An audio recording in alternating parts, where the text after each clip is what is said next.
Electricity prices will rise again in July, but not by as much as previously forecast. The Australian energy regulator has confirmed electricity prices will rise between 19 and 25% for around 600,000 customers in South Australia, New South Wales and South East Queensland. Business reporter Rihanna Whitson joins me now from Melbourne. Rihanna, take us through these price rises. Yeah, that's right. The Australian energy regulator has this morning announced its final default market offer.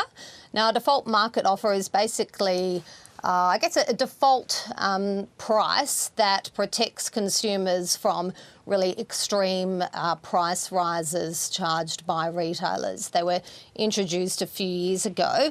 And so, as you mentioned in the introduction, we've got residential customers will see price increases of between 20.8% and 23.9% for those without controlled load, and between 19.6% and 24.9% for customers with a controlled load.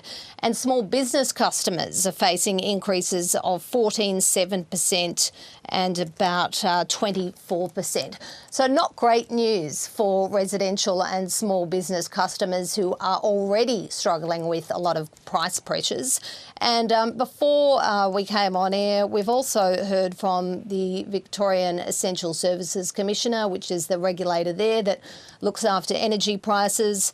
And in that state, energy prices will increase by 25% for residential customers, and they calculate it a little bit differently. So there'll be a price increase of about $750 for small business customers. And while there are some energy rebates available in Victoria, there's a $250 cash payment that people can jump online and apply for through the state government.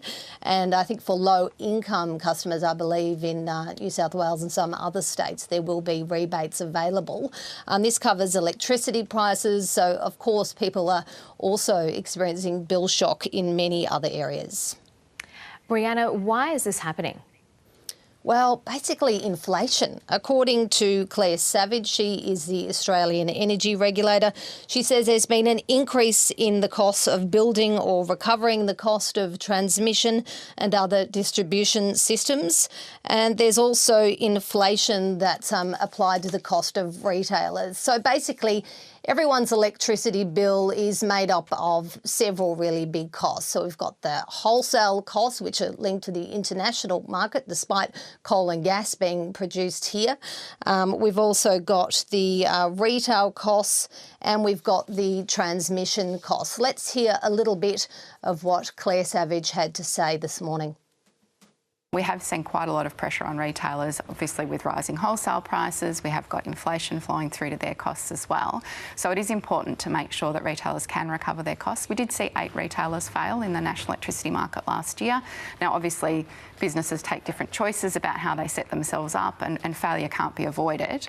But it is important to make sure that we have a healthy retail sector so that we have competition and customers can get the best deal. And you might be wondering if we're going to see further price increases in the next year ahead. This default market offer, of course, covers price increases from July 1, but where are prices going to go to from here? Well, the Australian energy regulator says a volatile global market for energy makes it difficult to predict where these prices are going to go. Claire Savage also said that if the federal government hadn't intervened in the gas and coal markets, then we would have seen even higher increases. But she says that the default market offer contracts that energy retailers are signing now are pretty similar to the prices we're seeing now. So, I mean, it suggests that we're not going to see any real relief anytime soon. Rihanna Whitson reporting from Melbourne.